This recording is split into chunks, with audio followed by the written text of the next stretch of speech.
Hey, Digital Wildcatters, Nimble Fatty here. I'm talking today about the MARC, the Minerals and Royalties Conference, April 14th and 15th at the Post Oak Hotel. Colin's going to be up there as part of a panel talking about AI. It's going to be really cool. It's the best party. It's the best minerals conference. We'd love to have you guys there. So if you go to mineralsconference.com to sign up and you use promo code DW2025, they'll give you $100 off. Tell them Nimble Fatty sent you. You know what's so wild about, theoretically, we all should follow each other and see each other's tweets and stuff. They say that it's, your followers see about 10% of the stuff you tweet out or you post on LinkedIn or whatever. That's why it's always like early and often and over again. You almost can't do it too much. Totally agree with that. So give us the piece you wrote and the piece you're going to write so that people are on the lookout. Oh, it's about Rory McIlroy and just the change in the media landscape, especially around sports. I mean, Rory stole actually Luke Potter, a University of Texas golfer who just won a tournament last week. He was at a practice round during the Players Championship, and Rory hit one in the water, and he heckled. He's like, just like the 2011 Masters. Oh, Rory turns around, grabs his phone, and takes his $1,000 phone, and who knows what happened to it, and then has the guy kicked out of the Players. So then Rory was asked later about it. He's like, I don't want to talk about it. And I would do it again. And then after he won, he said, I'd do it again. I'm just writing about the fact that it's getting harder and harder for media to talk to these guys because they hide behind the ropes. Their agents kind of cockblock them, if you will. And Colin Morikawa 2 weeks ago refused to talk to the media when he lost, came in second. And it's interesting if you juxtapose that to the fact that YouTube golf influencers have more followers and more engagement than any professional media coverage, and they trump professional golfers. And so it's interesting just to see the fact that professional golfers are becoming more and more, I don't want to talk to the media, when you have in the past, you have guys like Tom Watson and Greg Norman, after a horrific loss, will tell the media like, man, and they'll talk about how hard it was. And that's what we used to hold on to. But now that you have YouTube and social media, a couple things. One is you can have a direct relationship with your fans. But two is fans would rather spend time with, be around, follow influencers than professional golfers. They're more approachable. They're more like us. There's an interesting dynamic happening in sports and influencers in general that is just changing the game. And it's interesting to see that professional golfers are actually going away from media than towards media. It's kind of my article. I think the sentiments you just shared, you could probably plug into any vertical you wanted, in terms of, I think that's the same. Media had this position where it was in effect a monopoly. You didn't like how you were treated. Now you can go on Rogan. Now you can do this. And so, hey, I'm out, media, leave me alone.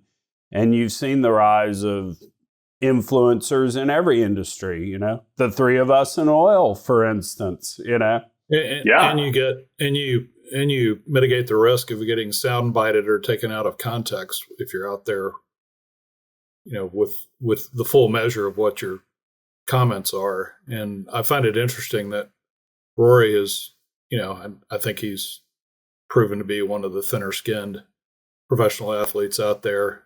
He was quite vocal during the initial days of the dust up between the tour and Live. So yeah, he was. And I think he was almost put out by the tour as a media piece. And it's interesting. I mean, I don't want to necessarily, I'm not taking a side. Now, I wouldn't have been Rory and I wouldn't have been Luke Potter.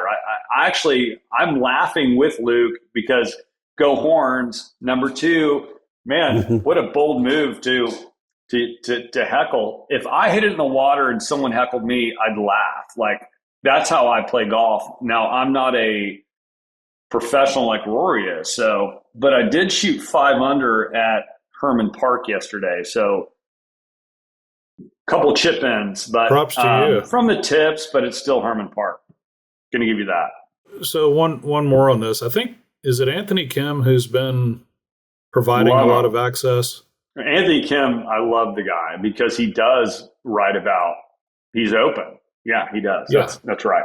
He posts a lot about, a lot of behind the ropes type stuff or inside the ropes type stuff, which I've read bits and pieces of it. I thought it was pretty cool.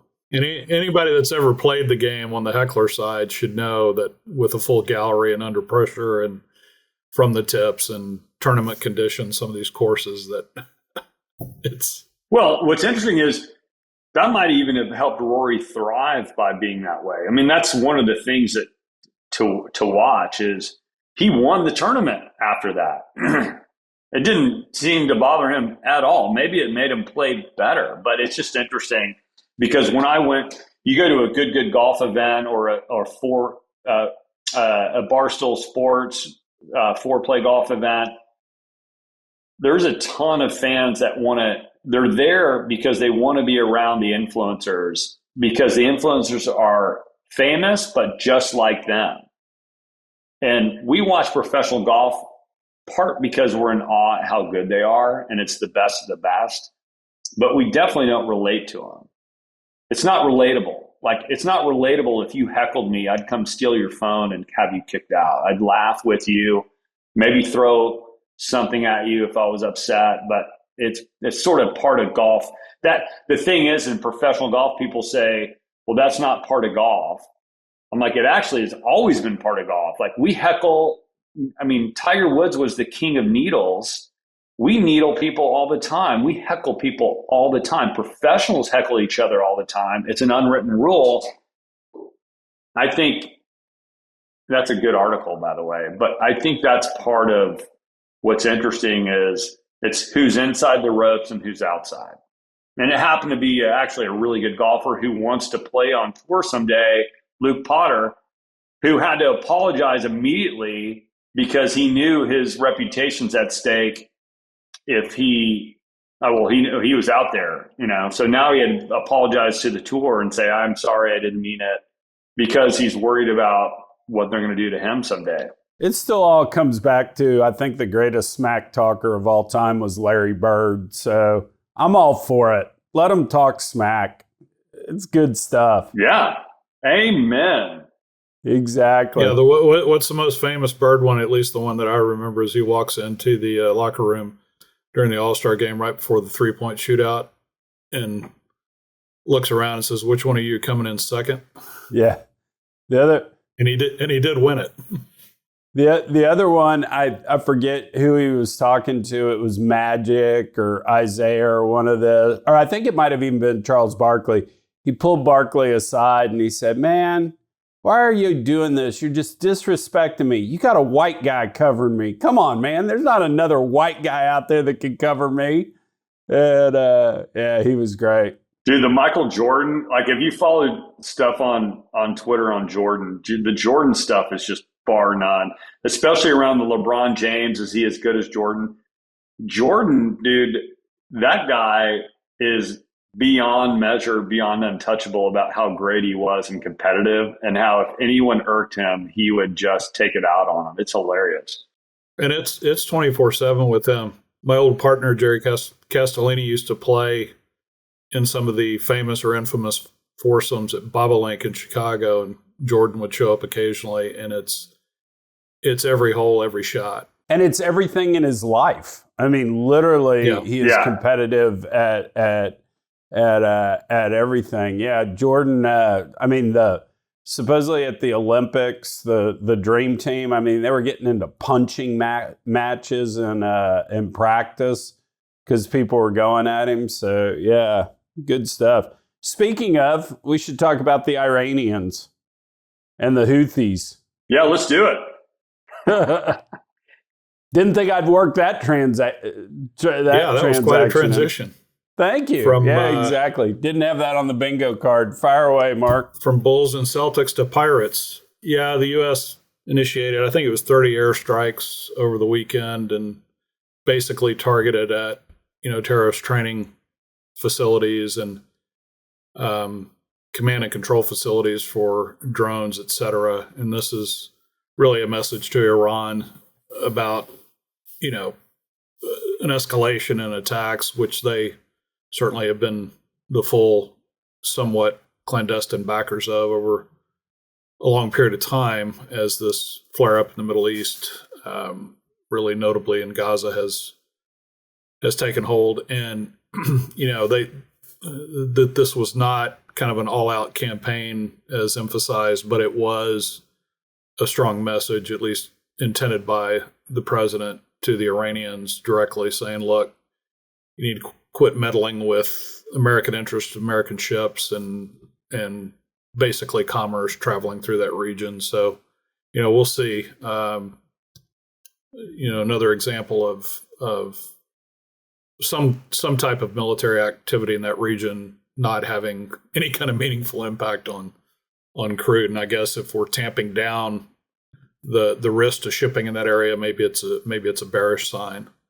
So still don't have crude figured out, given all the chaos that seems to be continuing to unfold, particularly in that region and then more broadly in the world. I was going to say this last week, Mark and Chuck, but we need some guys from like VTOL traders on the floor. I know this is so anti-regulatory, but I love the idea. They need to be in little widgets down on our screen, commenting live on like, hey, Bob, what's up with Bobby? What's up with the crude right now? And he's like, here's what we're thinking about around the Houthis. Now, he would never give up his positioning strategy, but it would be incredible to get the traders who are actually trading around this news to comment in real time. Yeah, to Mark's point, are they even using news, or is it like, ho hum? Because it didn't seem to do much to oil prices. The thing I'll say about this that I like, kind of two things. One, pretty freaking baller for Trump coming off the golf course in his own golf shirt after winning the club championship, putting on the headphones and watching it on the screen live, I thought was pretty cool, and a little bit of, hey, we're back, baby. But then the second thing I'll say is it seems like the world, particularly the Middle East, is just a lot calmer when Iran's poor. So hopefully we're gonna squeeze the sanctions back on those guys, and let's get the Abraham Accords signed between Israel and Saudi Arabia and whoever else there, and maybe in our lifetime see a relative period of peace, because quite frankly everybody deserves it there, especially the Iranian citizenry. Yeah, no doubt. I mean, we pray for peace in the Middle East on a weekly basis. I mean, come on. But it might be universal. It never happens. Who knows? Well, maybe it's on the table. We got a lot of business to conduct apparently in Saudi here before too long, on the heels of the extended phone call that Trump had with Putin yesterday. Any reactions to that? The whole thing I hate about this whole Trump, Putin, the peace in Ukraine thing is I just wish everybody would shut up about it, because I don't think it does us any justice if we're running around saying, Trump's a Putin agent. You got to say nice things about the guy to get him to the peace table. You don't, it doesn't mean you're his best friend. It doesn't mean you're an agent of him. But, Putin holds a lot of cards right now. And at the end of the day, that war needs to stop.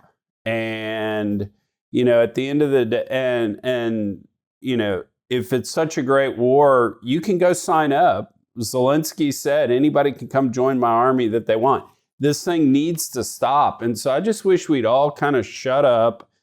And there's going to be this awkward dance of trying to figure out exactly the terms of the ceasefire. And let's just hope it actually works, because at the end of the day, I don't think none of us commenting on it and saying, oh, Trump should do this, Putin should do that, Zelensky should do that. None of that is helping. Well, yeah. And, this is to your point, diplomacy, there's kind of the honey versus vinegar, right? So if you're making public comments about someone, it's probably good to say something constructive. Post a private conference call or a call. I found the characterization coming out of most of the mainstream media, a bit of an eye roll in terms of, well, it started with a phase one, which is we're going to cease fire for 30 days on striking energy infrastructure. Well, that's a starting point. And in the meantime, Putin allegedly had delineated some demands, primarily that the West and NATO in particular stop providing support, both in terms of resources and intelligence. And, we'll go from there. And so that's obviously going to be, I think the president is talking to Zelensky today, who's not hesitated to put pretty extensive tweets out there. Basically, I don't know if it's digging in his heels, but I can't imagine if these types of demands, at least the initial round of demands from Putin, that basically says you need to pull the rug out from under Zelensky from a support standpoint, that's going to be a non-starter, but who knows? I wish they'd get behind closed doors, whether it's in Saudi or somewhere else, or get on a Zoom call and start the conversation with all parties involved. I just want to make a point give it to the Democrats. When it's because it is warfare politics. The fact that they have positioned Trump as a sympathizer with Putin has really created a credibility to some people with Trump speaking to Putin ever. You kind of have to give it to, wow, what a strategy that actually did play out, even though the Russian collusion hoax has been proven to be a hoax, whatever. But the fact anytime Trump speaks to Russia, there is a question mark there. Again, my feelings about Russia. I think it's much to do about nothing and way overplayed. Now, besides the Ukraine issue, which is a major issue, but other than that, it's not a nuclear issue. The energy policy is energy policy. It hasn't changed a whole lot, has it? How did the Cold War end? Yeah, direct diplomacy between Reagan and Gorbachev as one dimension of it. Even at the height of the Cold War, we were back channeling with the Russians. There were always discussions happening between us, and I think it's dangerous if they don't. Anybody that's got that much nuclear warheads facing us, I at least want to be talking to them. I want to hear what they're thinking, even if they're bad people, And at the end of the day, I know I've tweeted this out a million times, but I'll go ahead and say it. All of this Russian collusion, he's an agent and stuff. Until you show me the PP tape with the prostitute, I don't believe you. Come on. And then the last one, I guess, Israel is taking its sanction or support from Trump to do whatever's necessary to end this hostage situation. So we've seen over the last few days that they have reinitiated strikes in Gaza. Again, another escalation that doesn't seem to matter to crude markets, which is by and large still way overshadowed by the fact that the OPEC 8 involved in the restoration of cuts to the market is the big overhang, and as always, watch inventories. I think the context for this discussion on BDE is around whether they pull others into the fight. If they're not, then it's kind of just an isolated big issue. outside of energy, but inside energy is sort of a non-issue unless other people get pulled in. And that's the question mark. And it goes back to Iran. Who else, like sort of where the loyalties lie and what's going to happen. That to me is what the risk is and what to watch is who's going to get pulled in and why and what's going to happen. Yeah, it's the, 25% of the world's oil going through those straits right there. That's kind of the issue. Because if you make that so dangerous, that can't happen. Ships can't go in there. Nobody will insure it. To your point, Kirk, that's the deal. Now, morally, this is not a good idea, but I'm just going to ask a question here. If we got some private equity, Chuck, and our business model was to go pirate these big oil ships and trade off the information, could we make a successful business there? Well, I think we're already doing it with satellite imagery and stuff. I mean, at the end of the day, I think they're being tracked, and people smarter than me are sitting there figuring out what all this means. And you see periodically someone say, here's the ship and it disappeared off satellite. Maybe that's our business idea, is if we can make stuff non-trackable by satellites. I think that OilX is already doing that. I think that's their business model. Speaking of, back to Russia real quick, it's my understanding that there was a cosmonaut on the capsule that splashed down yesterday. Yeah, I saw him. I was watching the press release of him being dragged out of the thing, and he'd been up there, I think, 171 days. That to Russia and the United States credit, none of the politics has seeped over into the space initiatives, and we've kept it civil there, and we've still cooperated, and that's probably a good thing. Which is strong evidence of the benefits of a tense but peaceful coexistence politically, right? We're doing some really cool stuff, and we have been collaborating across that divide for decades now, especially where the International Space Station is concerned. And so it just caught my attention. Oh, there's a cosmonaut on the capsule. Wait a minute.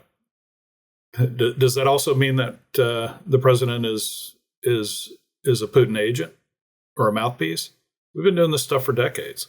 We don't need to go on more about this, but Russia and China teaming up is bad. So to the extent we can kind of keep some distance between those two somehow, and it's probably going to be equal parts carrot, equal parts stick with both of them to kind of keep that relationship at bay a little bit. It's just something we're going to have to do. I wish I had the exact quote, but Marco Rubio was talking about international relations, and his whole point was, yeah, you don't trust the people you deal with, but you have to deal with these people. And so you watch their actions and verify, and that's what we have to do. I mean, unfortunately, we don't get our choice of who runs this country or that country, because we've tried that some and it hadn't worked out very well for us. But by the way, Chuck, speaking of, I mean, we haven't even spoken about the biggest news ever yesterday. I mean, the JFK files released. You're a big JFK junkie. I just read a book about it. So now, as I texted you, I'm kind of on this chain. What do we know about JFK, and how does that tie to our energy policy? Let's try to take that route somehow, but let's just talk about the biggest news ever. Who killed him? It's wild because the backdrop, just for people that haven't watched Chuck Yates Needs a Job, I've done some Kennedy stuff there. My dad went to Southwestern Med School in Dallas in the mid-'60s, and the teaching hospital was Parkland Hospital, where Kennedy was brought. And so the folks in the operating room working on Kennedy, the emergency room, trying to save his life, were actually my dad's professors in college. And so the one bit of information that I have about the assassination that no one else has, and I wrote my senior thesis at Rice about this. And you're alive, which is crazy.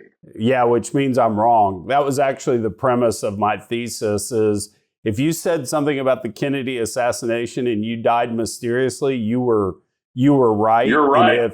And if you're still alive, you're lying. So, Arlen Specter, Dan Rather, all these people and their takes on the assassination, they're still alive, they're thriving, they're dead, or they're lying, versus the person that dies in the one car accident. But now the one story I have that's unique is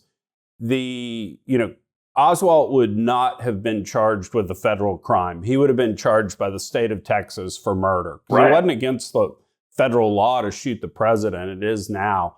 And so under Texas law at the time, Oswald, as a defendant, had the right to an autopsy on the victim by the county medical examiner. And that guy's name was Earl Rose. And Earl Rose was kind of this Quincy-like character before Quincy was there. He solved a crime one time where came out to an apartment and a woman is shot dead in bed and the guy's sitting there saying, I didn't do it, and they're arresting the guy. And Earl Rose goes and puts string in all the holes, because it was a shotgun, of the woman, and he gathered it back, and lo and behold, it was outside, and there was a tree there, a big limb, and so an ex-boyfriend had climbed up there and shot from outside the window. And so Earl Rose was this amazing pathologist, and he was in the emergency room, saw Kennedy's body. There's rumors that he started the autopsy and he got dragged out. There's a What the Doctors Saw Paramount feature. They talked about the Secret Service holding Earl Rose up against the wall as they dragged the body out. So this is documented. Yeah, my dad and Earl Rose got along really well because that was Dad's pathology professor. So Dad's after class one day talking to Earl Rose, student comes up and says, hey, Dr. Rose, I'd like to ask you about the Kennedy assassination. Earl Rose says, hey, everything I have to say is in the Warren Commission. Go read it. I don't talk outside that. That student walked away. So it was just Dad and Earl Rose. And Earl Rose looked at Dad and says, I don't care what anyone says. This was an entrance wound. And so when I wrote my thesis at Rice, Dr. Rose was in Iowa, I think at the University of Iowa. I actually called his office, got him on the phone, said, hey, Chuck Yates, my father, Charles Yates, was a student of yours in the 60s. So I remember your father. I was quite fond of your father. And I said, well, Dad said you said this, that was an entrance wound. And Earl Rose said something to the effect of, wouldn't you like to know, and hung up on me. But yeah, no, it's so basically when you're getting all the release of this stuff, as best we can tell, there are no smoking guns in this yet. There are redacted things, but with most things Kennedy, what happens is you find a small little nugget here, you tie it to this, and it's more like a Jenga game, if you will. Then there's going to be a memo that says kill Kennedy today at 1 o'clock. So what about the Underhill letter? Underhill came out and said, hey, the CIA killed Kennedy, and he quote unquote committed suicide 6 months later. The other interesting thing is supposedly John F. K. Jr. wrote a handwritten note to Joe Biden saying, you're a traitor. Now, they can't verify that John F. Kennedy Jr. actually wrote it or just somebody purporting to be him. There's a lot of stuff in the files about JFK and his being weary of the CIA. So more of that's coming out. There's more about tracking Oswald's movements in Mexico because he was going down there to the Cuban embassy.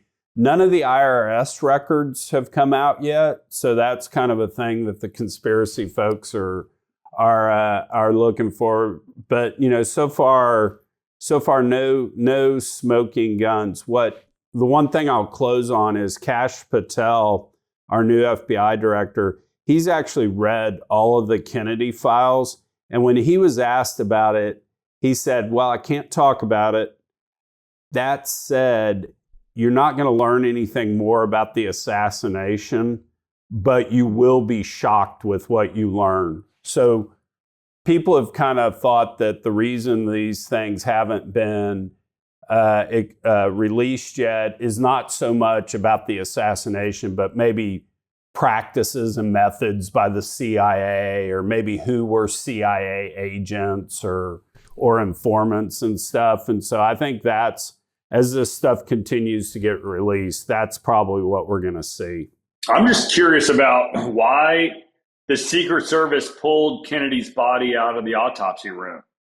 Like, that's documented. That would, and it was it's a Texas murder under Texas law.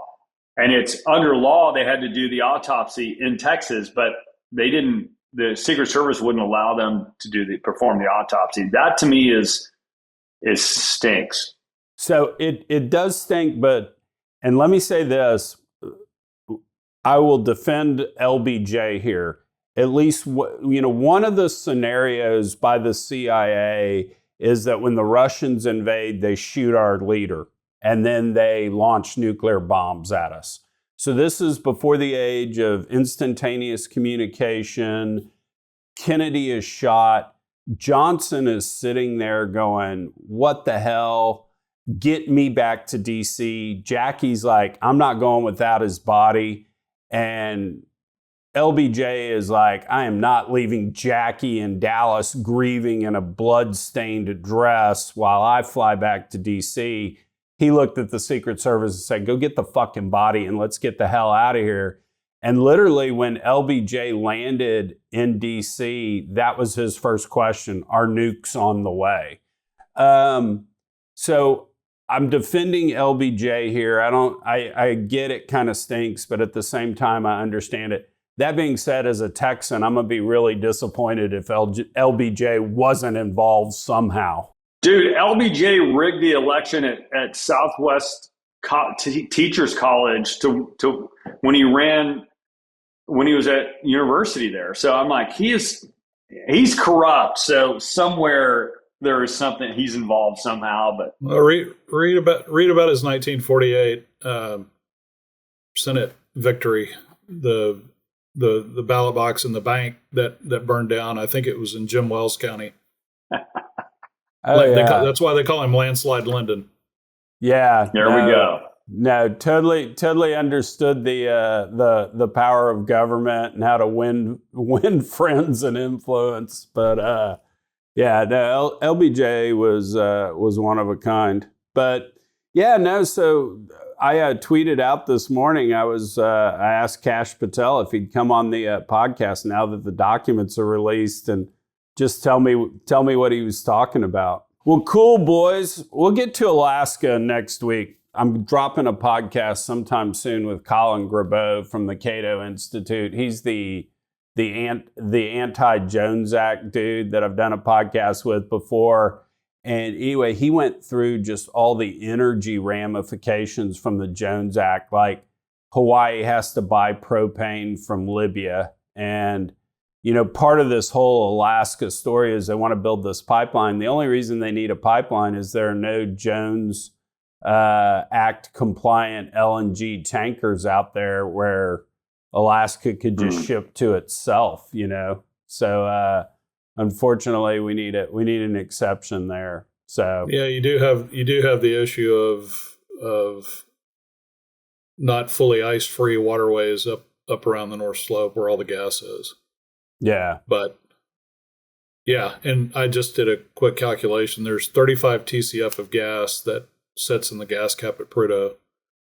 And if you built that 3.5 BCF a day pipeline, which we could talk about more, it would take you almost 30 years at assuming that rate is maintained. So there's lots of gas up there. We'll talk a lot more than Alaska needs. We'll talk Alaska next time. Good to see you guys. Yeah, no doubt. Likewise. All righty. Hey, everybody, if you enjoyed the podcast, tell your friends about it. Leave comments. Don't say mean things about me. I'm very fragile, and my ego wouldn't be able to take it. And he might take your phone. Exactly. Yeah, take the phone. Don't heckle Chuck. See you guys.